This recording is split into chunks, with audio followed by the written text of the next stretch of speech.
চল। এই ছেলেটা, বাবু তুমি আমার টাকা ফিরিয়ে দাও। এই দাঁড়ান দাঁড়ান, তাহলে আপনি এই ছেলেটার জিনিস চুরি করেছেন? ভাই আমি তার জিনিস নিয়েছি, কিন্তু সে আমার ব্যাগে সব টাকা নিয়ে নিয়েছে। ভাই আমি নিজের চোখেই এদের দুজনের সবকিছু দেখেছি, তারা দুজনেই অন্যায় করেছে। তবে এর মাধ্যমে তারা দুজনেই কিন্তু বুঝতে পেরেছে যে অন্যের ক্ষতি করলে নিজেরও ক্ষতি হয়, তাই না বাবা?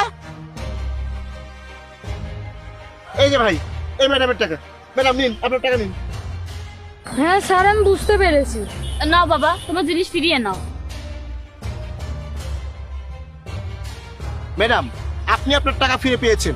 বাবা তুমিও তোমার জিনিস ফিরে পেয়েছো। এখন থেকে কেউ আর এই ধরনের নোংরা কাজ করবে না, ঠিক আছে? বাবা তুমি আমাকে ক্ষমা করে দাও।